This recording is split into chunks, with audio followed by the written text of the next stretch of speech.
وہ جو بات کہہ دیں تم اس کو حرف آخر سمجھتے تھے، اسے من جانب اللہ سمجھتے تھے اور اسی پر عمل کرتے تھے، گویا ان کا مستند ہے، ان کا فرمایا ہوا۔ تو انہوں نے کہا ہاں ایسا تو ہوتا تھا، تو حضور نے فرمایا یہی رب بنانا ہے۔ آج جو نوع انسانی کا سب سے پسندیدہ طور طریقہ ہے اس میدان میں، جس کو جمہوریت کہتے ہیں، جس کے شہداء کی ایک لمبی کتار ہے، شہیدان جمہوریت،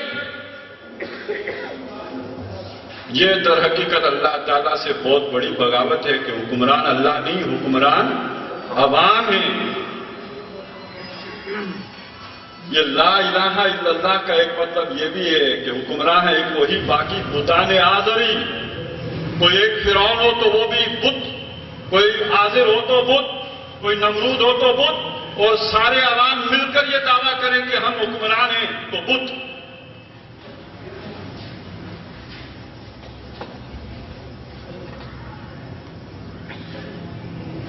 یہ جو کہے گا تو ٹکراؤ تو ہوگا۔ ایک ہوتی ہے میٹھی میٹھی بات، اس میں کوشش یہ ہوتی ہے کہ معاشرے میں جو چلن ہو اس کے اندر رہتے ہوئے کوئی بڑی فرکشن پیدا کیے بغیر اپنی بات اندر ڈالنے کی کوشش کرو، آہستہ آہستہ پینیٹریٹ کرو۔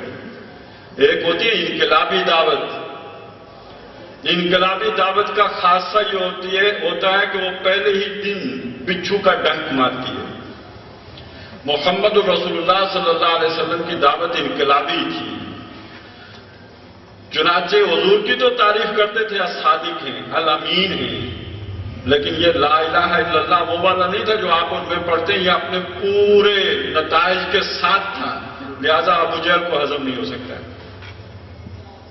اچھا، اس سے بھی بڑا خطرناک مطلب اور بھی نکلتا ہے۔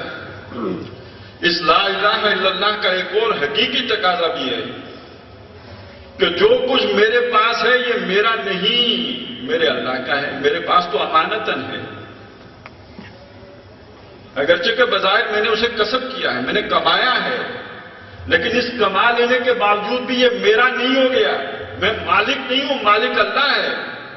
لہو ما فی السماوات و ما فی الارض، میں امانت دار ہوں۔ چنانچہ مجھ سے پوچھا جائے گا کمایا کہاں سے تھا، خرچ کہاں کیا؟ کمانے کے بعد اگر میرا ہو گیا ہوتا تو پھر کوئی کیوں پوچھے کہ خرچ کہاں کیا؟ یہ میرا ہوا ہی نہیں تھا، اب بھی مالک ہی کا تھا، میرے پاس امانت کے طور پر تھا، اس لیے مجھ سے یہ بھی پوچھا جانا ہے خرچ کہاں کیا۔ یہ اگر ہماری سوچ محدود رہے صرف اس پیسے تک جو میرے اکاؤنٹ میں پڑا ہے یا میری جیب میں ہے تو پھر بھی گزارا ہو جائے گا، لیکن یہ اگر پھیل جائے اس فتوے تک جو جاری کیا تھا حضرت عمر رضی اللہ تعالیٰ عنہ نے، کہ وہ تمام زمینیں جو مسلمانوں نے بزور شمشیر فتح کی ہیں وہ مسلمانوں کی اجتماعی ملکیت ہیں، کسی کی ذاتی ملکیت نہیں ہو سکتی، تو نتیجہ کیا نکلے گا؟ آپ اور میں جس علاقے میں رہتے ہیں یہ مسلمانوں، یہاں کے لوگ خود مسلمان ہو گئے تھے یا مسلمانوں نے یہ علاقے فتح کیے؟ محمد بن قاسم، محمود غزنوی، لہذا یہاں کی زمینیں قیامت تک کے لیے خراجی زمینیں ہیں، یہ کسی کی ذاتی ملکیت نہیں ہوں گی۔ ہاں اسٹیٹ دے دے، ٹھیک ہے، آپ کو الاٹ کی گئی ہے 99 سال کے لیے، 90 سال کے لیے، یا ان کنڈیشنز کے ساتھ اتنے عرصے کے لیے، اور اتنے مربع آپ کو دے دیے جن کو کہ آپ چلا سکیں، اور اتنے عرصہ اگر آپ نے کاش نہیں کیا تو واپس لینے کا حق بھی رکھتی ہے اسٹیٹ۔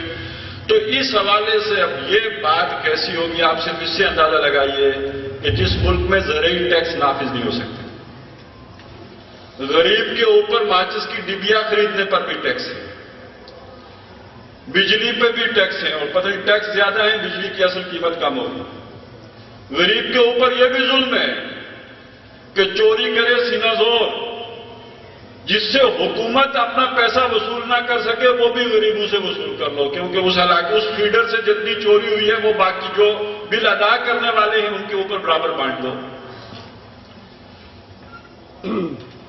اور آپ اور میں تو دنیا کے ایسے عجوبہ روزگار ملک میں رہتے ہیں جہاں اسٹیٹ لیول پر کم ناپا اور کم تولا جاتا ہے۔ آپ کے کے ہاں بجلی کے میٹر وہ لگائے جاتے ہیں جو تیز چلتے ہیں. وَيْلٌ لِّلْمُطَفِّفِينَ الَّذِينَ إِذَا اكْتَالُوا عَلَى النَّاسِ يَسْتَوْفُونَ وَإِذَا كَالُوهُمْ أَوْ وَزَنُوهُمْ يُخْسِرُونَ. تو جہاں پر یہ چوریاں ہو رہی ہوں، زرعی ٹیکس نہ لگ سکتا ہو، وہاں آپ کہیں کہ لا الہ الا اللہ کا مطلب یہ ہے کہ اللہ کی ہے یہ زمین. تو یہ وہ دعوت ہے کہ جس کا ٹکراؤ پہلے دن سے ہے. ایک دعوت وہ ہوتی ہے جو بڑی میٹھی میٹھی ہوتی ہے، اس کا ٹکراؤ نہیں ہوتا ہے. ایک دعوت وہ ہوتی ہے کہ جو پہلے دن ہی سے معاشرے کے اندر ایک تصادم کی کیفیت پیدا کرتی ہے.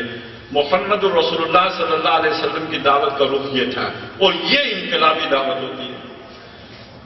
چنانچہ آپ کی دعوت کا ہر طرف پہلے ہی دن آپ کے مخالفوں نے چرچا شروع کر دیا. میٹھی دعوت وہ ہوتی ہے کوئی سن کے چل دیتا ہے، ٹھیک ہے کبھی بات ہو گئی تو جی بڑا اچھا بات سنا تھا. اور یہ دعوت وہ ہوتی ہے جس کا چرچا غیر اپنے سے بڑھ کر کرتے ہیں. ہر جگہ چرچا ہو رہا ہے، یہ کیا باتیں ہو رہی ہیں، یہ کیا چیمگوئیاں ہو رہی ہیں، یعنی نبأ العظیم ایک بڑی خبر کے بارے میں ہو رہی ہے. تو نبی اکرم صلی اللہ علیہ وسلم کا توحید کا نظریہ وہ یہ، اس کے اندر سے پھر ایک پورا انقلاب برآمد ہو رہا تھا.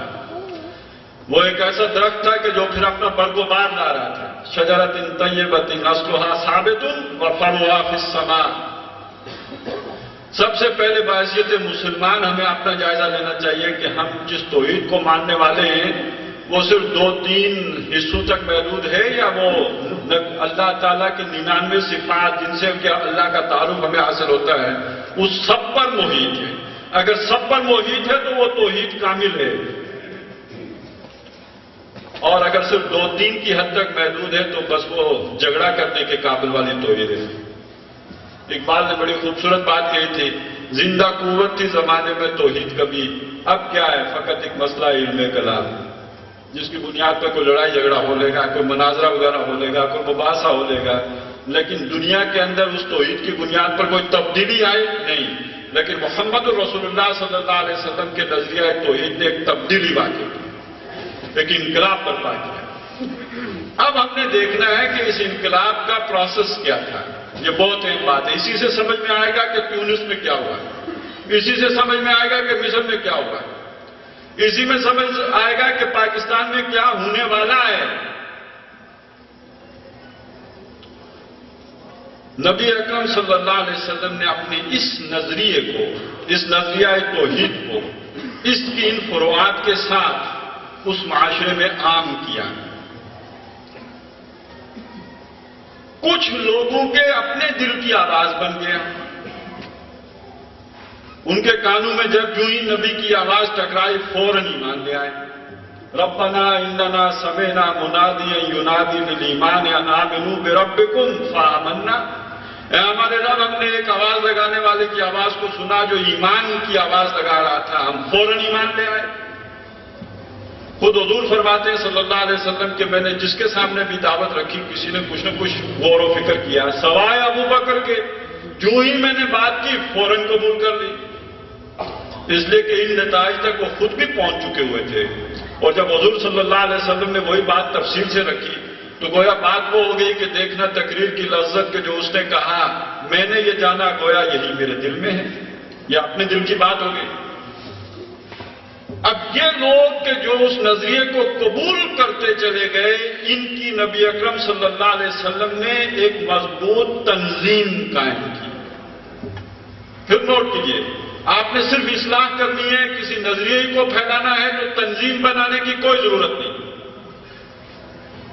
آپ ایسے جلسے منعقد کیجئے، پھر جائیے شام کو حلوہ کھائیے، اس کے بعد آرام کیجئے، اگلی شام کسی اور شہر پہنچ جائیے. لیکن اگر آپ نے انقلاب برپا کرنا ہے تو آپ کو ایک لیڈرشپ پرووائڈ کرنی ہوگی. اور لیڈرشپ کا مطلب کوئی ایک فرد نہیں ہوتا. لیڈرشپ کا مطلب ہوتا ہے ایک کور تیار کرنی ہوگی، ایک جماعت بنانی ہوگی، ایک نظریاتی لوگوں کی ایک ٹیم تیار کرنی ہوگی. اسی کو تنظیم یا آرگنائزیشن کہتے ہیں. محمد رسول اللہ صلی اللہ علیہ وسلم جب مکے سے مدینے آئے ہیں تو یہ ٹیم تیار ہو چکی تھی. اس لیے قرآن مجید نے جو مدنی دور کی پہلی سورت ہے اور وہی قرآن مجید میں سورہ فاتحہ کے بعد سب سے پہلے آئی ہے سورہ بقرہ. اس میں اس ٹیم کا تعارف پہلے الف لام میم ذالک الکتاب لا ریب فیہ ھدی للمتقین الذین یؤمنون بالغیب ویقیمون الصلاۃ ومما رزقناہم ینفقون. یہ خیالی باتیں نہیں ہیں جیسے آج ہم پڑھ رہے ہیں.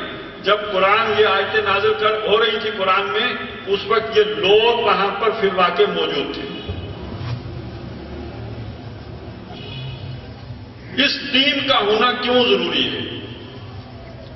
اس ٹیم کے بغیر دیکھیے لوگوں کے اندر جو تبدیلی کی خواہش ہوتی ہے جس کے لیے کہ لوگ جانیں قربان کرتے ہیں،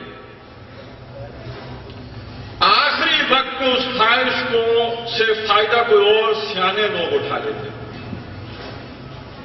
ابھی ہم یہاں پہ جو لوگ شروع میں آ گئے تھے آپ تقریر سن رہے تھے بانی تنظیم ڈاکٹر اسرار احمد رحمۃ اللہ علیہ کی، تو وہ بیان کر رہے تھے کہ ایک تحریک ایران میں چلی، ایک تحریک پاکستان میں چلی، نظام مصطفیٰ کے نام پر یہاں پہ چلی، وہاں پہ بھی دین کے نام پہ چلی. وہاں والی کو آخری وقت میں وہاں کے علماء نے ہائی جیک کر دیا، یہاں والی کو آخری وقت میں آرمی نے ہائی جیک کر دیا. تو کچھ جو سیانے کہاں ادھر ادھر منڈیروں پہ بیٹھے تماشا دیکھ رہے ہوتے ہیں، این وقت میں چوری کھانے کے لیے وہ آ جاتے ہیں، طوطا پھر دیکھتا رہ جاتا ہے. یہاں پہ وہ ٹیم ورک درکار ہوتا ہے، ایک نظریاتی جماعت درکار ہوتی ہے. بلکہ اگر میں عرض کر دوں، کہنے کو فرانس میں انقلاب آیا، عوام سے عوام کو حاکمیت کرنے کا حق مل گیا، کیا واقعی ایسا ہوا؟ لوگوں کی یہ خواہش تھی، اس خواہش کے لیے لوگوں نے قربانیاں دی، لیکن آخری وقت میں چالاک سرمایہ دار وہ لوگوں کو الو بنا کر بیٹھ گیا اور آج تک بیٹھا ہوا ہے. مغرب کا جمہوری نظام در حقیقت سرمایہ دارانہ ڈکٹیٹرشپ ہے. اور یہ بات ظاہر ہے ہر آدمی کو نظر نہیں آ سکتی تھی، اقبال ہی دیکھ سکتا تھا کہ دیو استبداد جمہوری کباب ہے پائے خوف، تو سمجھتا ہے یہ آزادی کی ہے نیلم پری. اور کیا تو نے دیکھا نہیں مغرب کا جمہوری نظام چہرہ روشن اندرون چنگیز سے تاریخ تر؟ تو کیا فرانس کے لوگوں نے اس انقلاب کے لیے قربانیاں دی تھی؟ نہیں، وہ تو حقیقی انقلاب لانا چاہ رہے تھے. تو یہ کیوں ہو گیا؟ یہ اس لیے ہو گیا کہ وہاں پر کوئی نظریاتی جماعت نہیں تھی. در حقیقت ریولوشنری پروسیس وہاں بھی اغوا ہوا، ہائی جیک ہوا. کیوں؟ وہ لیڈرشپ نہیں تھی. تو محمد رسول اللہ صلی اللہ علیہ وسلم نے صرف خواہش ہی نہیں پیدا کی بلکہ ایک لیڈرشپ بھی پرووائڈ کی.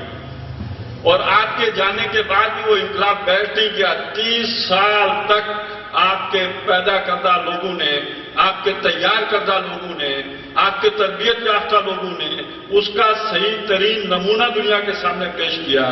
بعض صورتوں میں اس سے آگے بڑھایا. جس مقام پر وہ انقلاب دور فاروقی میں جا کے پہنچا وہ خود دور نبوی میں نہیں تھا. زیادہ پختہ صورت میں، زیادہ مثالی انداز میں. اس اعتبار سے نبی اکرم صلی اللہ علیہ وسلم نے ایک ٹیم تیار کی. معلوم ہوا کہ انقلاب اگر برپا کرنا چاہتا ہے کوئی تو اسے ایک جماعت بنانی پڑے گی. جماعت کے بغیر انقلاب نہیں آ سکتا. اور یہ بات سمجھ لینی چاہیے اس لیے بھی کہ آج کل کچھ لوگ ہمارے ملک میں یہ کہتے پھرتے ہیں کہ لیڈرشپ کے بغیر بھی انقلاب آ جاتا ہے. نبی اکرم صلی اللہ علیہ وسلم کی توسط سے ہونے والی اس محفل کی برکت سے یہ بات بھی سمجھ لینی چاہیے کہ لیڈرشپ کے بغیر انقلاب نہیں آیا کرتے، لیڈرشپ کے بغیر تباہیاں آتی ہیں. لیڈرشپ کے بغیر جب عوام غصے میں باہر نکلتی ہے، غصہ تو ہوتا ہے، آج لوگ غصے میں بھرے بیٹھے ہیں، مایوس بیٹھے ہیں، ہر اعتبار سے تنگ بیٹھے ہیں، تو جنگ کے لیے گویا تیار بیٹھے ہیں. جب لوگ غصے میں باہر نکلتے ہیں تو پھر توڑ پھوڑ ہوتی ہے، پھر آگے لگتی ہیں، پھر قتل و غارت گری ہوتی ہے، بلڈ شیڈ ہوتا ہے. پھر ہاتھ دیکھے جاتے ہیں، جس کے ہاتھ پر چھالے نہیں ہیں کہتے ہیں یہ ڈیفرنٹ کلاس کا ہے، یہ ہماری کلاس کا نہیں ہے، اس کو گردن اڑا دو. انہوں نے 63 سال ہمارا خون چوسا ہے، اب انہیں جینے کا کوئی حق نہیں ہے، اس لیے کہ ان کے ہاتھوں کے اوپر چھالے نہیں ہیں. ہم محنت کش لوگ ہیں، ہمارے ہاتھوں پہ چھالے ہیں. یہ ہوا فرانس میں کہ نہیں ہوا؟ اور اگر محمد رسول اللہ صلی اللہ علیہ وسلم کی تیار کردہ ٹیم نہ ہوتی تو جب صحابہ کرام مکے میں داخل ہو رہے تھے تو جن لوگوں نے ظلم کیے ہوئے تھے انہیں کوئی چھوڑتا؟ چنانچہ اعلان ہو گیا تھا، جن صحابی کے ہاتھ میں علم تھا انہوں نے کہہ دیا تھا الیوم یوم الملحمہ، آج قیمہ کرنے کا دن ہے، آج ٹکڑے اڑانے کا دن ہے۔ وہاں لیڈرشپ تھی محمد رسول اللہ کی صلی اللہ علیہ وسلم، انہوں نے ان سے علم لیا اور فرمایا الیوم یوم الملحمہ، آج رحم کرنے کا دن ہے۔ تو لیڈرشپ اگر نہ ہو اور لوگ غصے میں آ کے باہر ایک دفعہ آ جائیں، انہیں کنٹرول کرنے کے لیے پھر کون آئے گا؟ میں بتا دیتا ہوں کون آئے گا۔ جب آپ کی پولیس ناکام ہو جائے، جب آپ کی فوج ناکام ہو جائے، تو لیبیا میں کون آنے کی تیاری کر رہا ہے؟ تو وہی آئے گا، انقلاب نہیں آئے گا۔ اور بتا دوں کیوں آئے گا؟ وہ آپ کے نیوکس لینے آئے گا۔ کچھ لوگوں کو خوش فہمی نہ ہو جائے کہ یہاں آئے گا 53ویں ریاست بنانے کے لیے ہمیں، اور یہاں بھی وہی دودھ و شہد کی نہریں بہنا شروع ہو جائیں گی جو امریکہ میں بہتی ہیں۔ نہیں، اسے آپ سے کوئی ہمدردی نہیں ہے۔ وہ گورے ہیں، آپ کالے ہیں بھائی۔ مسلم کافر کا فرق بعد میں ہوگا، یہ رنگ کا فرق تو پہلے دن سے ہے۔ آپ تھرڈ ورلڈ کنٹری ہیں، آپ کے دماغ چھوٹے ہیں، وہ بہت وائٹ اینگلو سیکسن ہیں، ان کے اندر جو خناس بھرا ہوا ہے اس کا آپ تصور نہیں کر سکتے۔ تو وہ آپ کو نوازنے نہیں آئیں گے، جو کچھ آپ کے پاس تھوڑا بہت ہے وہ چھیننے آئیں گے۔ گورا پہلے بھی یہاں آیا تھا، دینے آیا تھا، لینے آیا تھا، تو اب بھی چھیننے آئے ہیں۔ آپ کے ایٹمی ہتھیاروں سے اسے خطرہ ہے۔ آپ نے ثابت کر دیا ہے کہ یہاں ممتاز قادری گولی چلا دیتے، حالانکہ وردی پہنے ہوئے ہوتے ہیں۔ تو جس قوم کا سپاہی کا دماغ خراب ہو جائے، اس قوم کے جرنیل کا دماغ بھی کسی وقت خراب ہو سکتا ہے، اور ہو جائے تو اس کے ہاتھ میں ایٹم بم ہے۔ قادری کے ہاتھ میں تو گن ہی تھی نا، جس سے اس نے تاثیر صاحب کا بیڑا پار کر دیا ہے۔ لیکن جرنیل کا دماغ خراب ہو جائے تو اس کے پاس تو ایٹم بم ہے۔ لہذا وہ یہاں پہ آنا چاہتا ہے، اس لیے یہاں پر یہ تلقینیں ہو رہی ہیں کہ لیڈرشپ کے بغیر بھی انقلاب آ جاتے ہیں۔ لیڈرشپ کے بغیر انقلاب نہیں آتے، فساد آتے ہیں، تباہیاں آتی ہیں، بربادیاں آتی ہیں۔ اور محمد رسول اللہ صلی اللہ علیہ وسلم خود تو بہت عظیم رہنما تھے ہی، آپ نے رہنماؤں کی ایک ٹیم چھوڑی جس نے اس انقلاب کو پایا تکمیل تک پہنچایا۔ اور یہی اصل میں وہ پیغام ہے، العلماء ورثۃ الانبیاء۔ وہ جو اہل علم ہیں جنہوں نے محمد رسول اللہ صلی اللہ علیہ وسلم کے اس علم سے فیض حاصل کیا ہے، وہ گویا اس مشن میں پھر وہ حضور صلی اللہ علیہ وسلم کے دست و بازو ہیں۔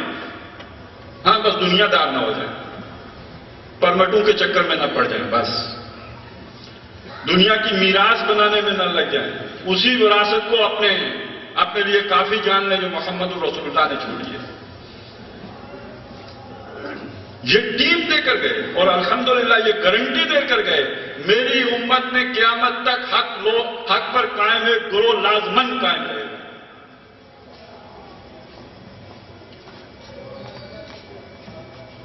تو یہ ٹیم ورک درکار ہوتا ہے، تنظیم چاہیے، اور یہی نبی اکرم صلی اللہ علیہ وسلم کی سنت ہے۔ فساد نہ برپا کرو۔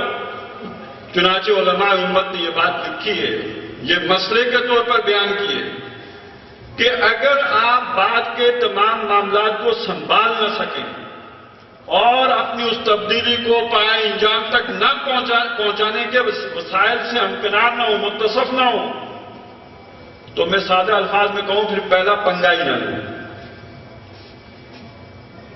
آپ اقدام تب کر سکتے ہیں کہ جب آپ کو بظاہر نظر آتا ہو کم از کم اسباب کی دنیا میں کہ نمبر 1 آپ کامل ڈسٹرکشن کر سکیں گے، اس نظام کو تہ و بالا کر سکیں گے، اور نمبر 2 اس کی جگہ پہ ایک نیا نظام قائم کر سکیں گے۔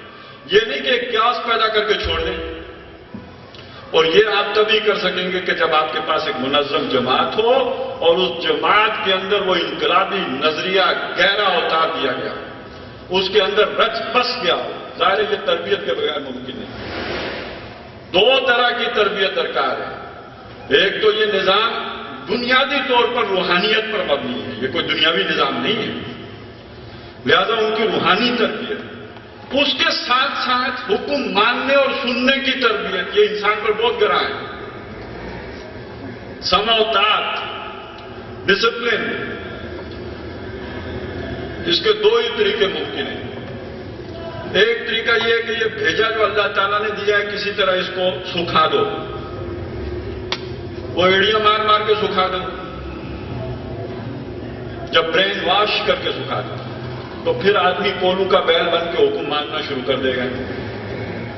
لیکن اگر آپ نے کوئی نظریاتی جماعت تیار کرنی ہے تو اس کو سکھا تو نہیں سکتے، آخر وہ پھر نظریہ کہاں پہ گا اگر یہ دماغی نہ رہا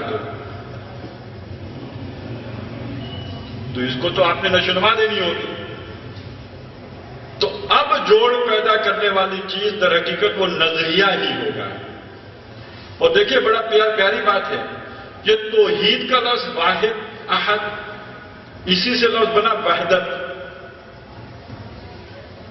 اور یہی وہ شے ہے جو ابھی تلاوت آپ نے سنی، وَاعْتَصِمُوا بِحَبْلِ اللَّهِ جَمِيعًا، سب مل کر اللہ کی اس توحید والی کتاب کے ساتھ جڑ جاؤ، چمٹ جاؤ.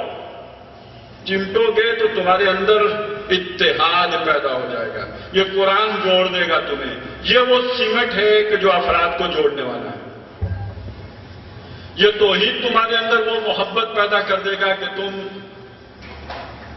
مرنے کے وقت تو انسان کو سوائے اپنے اور کوئی فکر نہیں ہو سکتی. ان لوگوں کی ذہنی کیفیت کا اندازہ لگائیے کہ موت کے وقت کی پیاس لگی ہوئی ہے اور اس وقت بھی ایک شخص کہتا ہے کہ مجھ سے پہلے میرے بھائی کو پانی پلا دو. یہ کوئی تربیت تھی نا جو محمد رسول اللہ صلی اللہ علیہ وسلم نے کی تھی. ایسے لوگ ہیں ہی بس راہ چلتے پھر جاتے ہیں.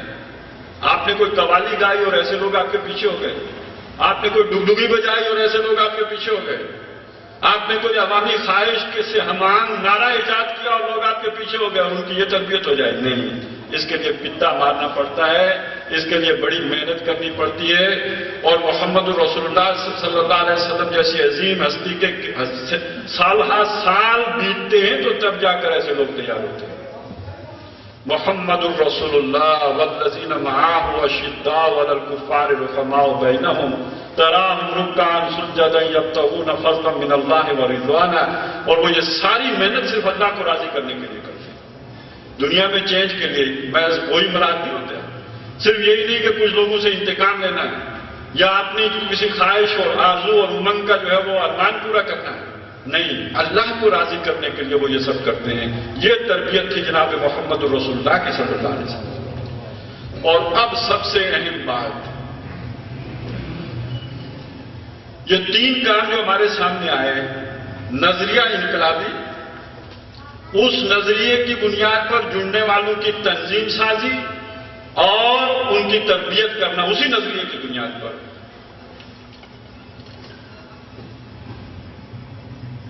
یہ افراد جب تک اس قابل نہ ہو جائیں کہ اس نظام کو طے و بالا کرنے کے بعد نئے نظام کو جما سکیں، اتنی قابلیت نہ ہو، اتنی تعداد نہ ہو، اتنی استعداد نہ ہو، تب تک محمد رسول اللہ صلی اللہ علیہ وسلم کی پالیسی کیا تھی؟ کفر تو ظلم کرے گا، باطل تو جبر کا ہر ہتھ کنڈا استعمال کرے گا.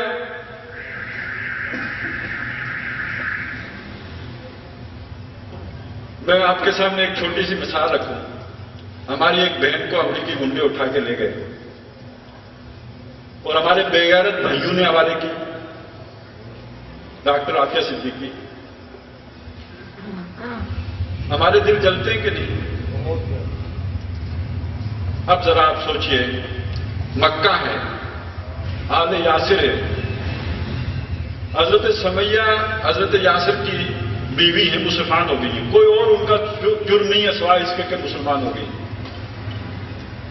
ان حضرت سمیہ پر ابو جہل ظلم کرتا ہے، اور ظلم بھی اس درجے میں کہ مار مار مار کر آخر میں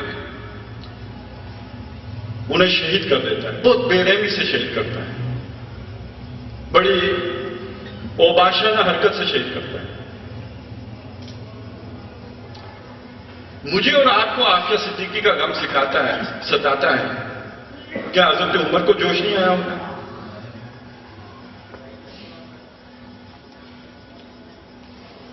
اور صحابہ کے دل اس وقت شک ہونے کو نہیں آگے ہوں گے؟ اور کیا ان کے لیے یہ ناممکن تھا کہ وہ ابو جہل کو چیر پھاڑ کے رکھ دیتے؟ کر سکتے تھے؟ نہیں ہوا۔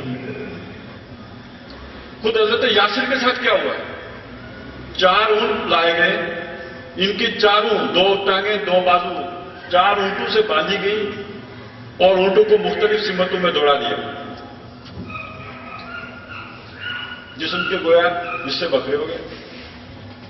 یہ بازو اس اونٹ کے ساتھ جا رہا ہے، وہ اس کے ساتھ۔ مکہ کوئی بہت بڑا شہر نہیں کہ خبر نہ پھیلی ہو، لوگوں کو معلوم ہی نہ ہوا ہو۔ اور میں پھر آپ کے سامنے یہ سوال رکھتا ہوں کہ ہم سے زیادہ غیرت ایمانی صحابہ اکرام میں تھی، اور انہوں نے پولیو کے قطرے بھی نہیں پیے ہوئے تھے کہ جان نہ ہو۔